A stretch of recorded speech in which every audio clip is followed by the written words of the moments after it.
তো আবার আসলাম আপনাদের মাঝে আরেকটি ভিডিও নিয়ে। তো এই ভিডিওতে আমি কথা বলবো আপনার হইলো যে গাছ সম্বন্ধে, যে গাছটির নাম হইলো আপনার হইলো পান গাছ। তো বাংলাদেশে পান এমন একটি গাছ বা পান সুপারি বলা যায়, এমন একটি জিনিস যেটা মানে এমন কোনো বাসায় নাই যে সেটা খাওয়া হয় না, কেউ খায় না এবং তার বাসায় নাই। গাছ নাই কিন্তু জিনিসটা আছে খাওয়া, নাকি কিনে হলে বাইরে কিনে হলেও কিন্তু খায়।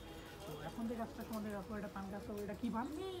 এটাকে আসাম পান। আসাম পান। এটা তো পানগুলো বিভিন্ন ধরনের আছে। তো এইটা হলো একটা কোনো জাতের গাছ, এটা হলো আসাম জাতের আসাম পানের গাছ। তো এটা দেখাবো আপনাদেরকে। একটা ছোটো গাছ, কীরকম পাতাগুলো কীরকম, ডাল কীরকম কালার, পাতা কীরকম কালার, কলি কীরকম কালার, তো এটা দেখাবো। তো তো এবং তো আপনাদের কাছে কারা কারা পান খায় বা সুপারি খায় এটা অবশ্যই জানাবেন, আর বেশি পরিমাণ কারা খায় এটাও জানাবেন একটু। তো আসুন আপনাদের কাছকে আগে দেখাই। তো এই হচ্ছে পানের গাছের গোড়টি, যেটি দেখেন, এটি অবশ্যই আপনার কোনো ডাল দিয়ে এরকম করে দিতে হবে।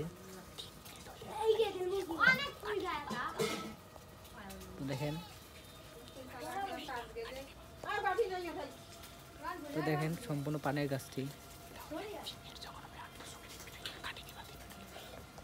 দেখেন। তো তো এর আবার দেখেন সম্পূর্ণ গাছটি এটি হেলে পড়েছে। এটি অবশ্যই দড়ি দিয়ে বেঁধে দিতে হবে এই যে গাছটি। তো এর সম্পূর্ণ সবচেয়ে কুশি পাতা হচ্ছে এই যে এটি, এই দেখেন, এটিও দেখেন। তো এর সামন দিকটি দেখেন, পিছন দিকটি দেখেন। তো আবার এর চেয়ে একটু বড় পাতা হচ্ছে এই যে এটি, এগুলো নোংরা হয়ে গেছে দেখেন। সবগুলো পাতা এরকম। এর পেছন এটা হচ্ছে একদম একটু মরা পাতা, এটা বলে খড় একদম উপযোগী নয় দেখেন। এটা কিন্তু খাওয়া যাবে, কিন্তু এখন না, আরো বড় না। তো যে এটি খাওয়ার উপযোগী, একদম ফ্রেশ পাতা উপযোগী হচ্ছে, কিন্তু এটা এখনো খাওয়ার উপযোগী। আর একটু বড় হলে এটা খাওয়ার উপযোগী হয়ে যাবে। মানে এইরকম হলে খেতে পারবেন, একদম ফ্রেশ। যে এইরকম হলে খেতে পাবেন আপনারা। তো আবার এই যে এইটা এতটুকু খেলে খাওয়ার উপযোগী হয়েছে দেখেন। তো দেখেন এই সামনের দিকটি দেখেন, অনেক গাঢ়, বলতে অনেক কোমল দেখা যাচ্ছে দেখেন। তো আবার একদম ছোট পাতা হচ্ছে এই যে এটি, একদম ছোট পাতা দেখেন।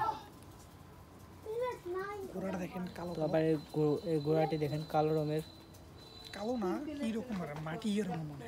জি এই দেখেন। আবার এর আবার শেকড় রয়েছে দেখেন, এই শেকড়গুলি। তো এই শেকড়গুলি দেখেন। আবার এই যে এগুলো পান আবার খাওয়ার উপযোগী হয়েছে। আবার এই যে এই রকমের পানগুলো খাওয়ার উপযোগী নয়, কারণ এগুলো পোকা খেয়েছে আপনার। এই যে এটাও খাওয়ার উপযোগী নয় আপনার। এই যে এতটুকু পান, বলতে এই যে এতটুকু পান, এটাও খাওয়ার উপযোগী নয়। তো অবশ্যই জানাবেন কারা কারা আপনার পান খান এবং আপনাদের বাসায় কী পানের গাছের জাত আছে, এটা অবশ্যই আপনাদের কমেন্ট করে জানাবেন কী কী খান।